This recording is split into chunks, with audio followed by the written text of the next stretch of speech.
ತಂಗಾಳಿ ತಂಪಿನಲಿ ಸುಮನದರಳಿಕೆಯಲ್ಲಿ, ತಂಗಾಳಿ ತಂಪಿನಲಿ ಸುಮನದರಳಿಕೆಯಲ್ಲಿ, ಎಲ್ಲ ನಡೆ ನುಡಿಯಲ್ಲಿ ಇಹುದು ಚೈತನ್ಯ,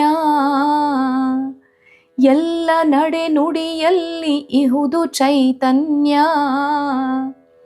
ಬಟ್ಟ ಬಯಲಿನ ಬೆಳಗು ಇದೆ ಒಳಗು ಹೊರಗೆಲ್ಲ, ಬಟ್ಟ ಬಯಲಿನ ಬೆಳಗು ಇದೆ ಒಳಗು ಹೊರಗೆಲ್ಲ.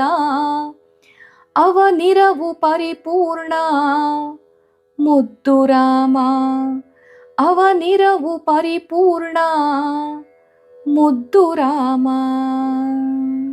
ತಂಗಾಳಿ ತಂಪಿನಲಿ ಸುಮನದರಳಿಕೆಯಲ್ಲಿ, ಎಲ್ಲ ನಡೆ ನುಡಿಯಲ್ಲಿ ಇಹದು ಚೈತನ್ಯ. ಅವನಿರವು ಪರಿಪೂರ್ಣ ಮುದ್ದು ರಾಮನ್. ಈ ಜಗತ್ತು ನಮ್ಮ ಸ್ವತ್ತಲ್ಲ. ಅನವಶ್ಯಕವಾಗಿ ನಾವು ಗತ್ತು ಮತ್ತು ನಂದೇ ಎಲ್ಲ ಅನ್ನುವಂಥ ಅಹಂಕಾರವನ್ನು ಬಿತ್ತುವುದರ ಮೂಲಕ ಒಡೆಯ ಅಂತ ಕರೆಸ್ಕೊಳ್ತೀವಿ. ನಾವು ಒಡೆಯನೇನ್ರಿ? ನಾವು ಯಜಮಾನನ ಹೇಳಿ? ಜಗತ್ತಿನ ಯಜಮಾನ ತನ್ನಷ್ಟಕ್ಕೆ ತಾನು ಸೃಷ್ಟಿ ಸೌಂದರ್ಯದಲ್ಲಿ ಎಲ್ಲ ಜೀವಿಗಳು ಬದುಕಲಿ ಅಂತ ಅವನು ಕೊಡುಗೆಯನ್ನು ಕೊಡುವುದರ ಮೂಲಕ ಆತನೇ ಅಹಂಕಾರವಿಲ್ಲದಲೇ ಸುಮ್ಮನಿದ್ದಾನೆ. ನಾವೆಲ್ಲೋ ಒಂದು ಮನೆಯನ್ನು ಕಟ್ಟಿದ ಕೂಡಲೇ ಯಜಮಾನ್ರ ಮನೆ ಅಂದುಬಿಡ್ತೀವಿ.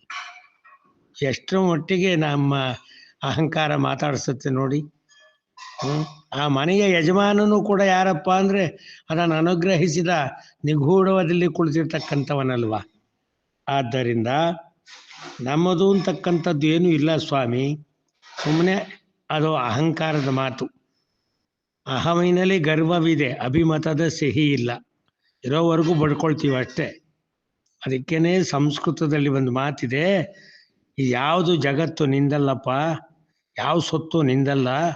ಪೂರ್ಣಮದ ಪೂರ್ಣಮಿದಂ ಪೂರ್ಣಾತ್ ಪೂರ್ಣಮುದಚ್ಯತೆ ಪೂರ್ಣಸ್ಯ ಪೂರ್ಣಮಾದಾಯ ಪೂರ್ಣಮೇವಾವಶಿಷ್ಯತೆ ಅನ್ನುವ ಸ್ತೋತ್ರದಲ್ಲಿ ನಮ್ಮನ್ನ ಎಚ್ಚರಿಸುತ್ತೆ. ಪೂರ್ಣಯ್ಯ ಅನ್ನುವ ಯಜಮಾನ ಅವನು ಬೇರಿಹನು. ಅವನ ಕೃಪೆಯಲ್ಲಿ ನಾವು ಬದುಕ್ತಾ ಇದ್ದೇವೆ. ನಮ್ಮ ಬುದ್ಧಿ ನಮ್ಮ ಬದುಕು ಏನಿದ್ದರೂ ಅಪರಿಪೂರ್ಣ ಅನ್ನುವ ಜ್ಞಾನ ನಮಗೆ ತಿಳಿದರೆ ಆಗ ದಿನನಿತ್ಯ ಊಟ ಮಾಡುವ ಹೂರಣ ನಮ್ಮ ಬದುಕಿಗೆ ತೋರಣವಾಗುತ್ತೆ ಅನ್ನುವ ತಾತ್ಪರ್ಯ ಇದರಿಂದ ತಿಳಿಯಬೇಕು.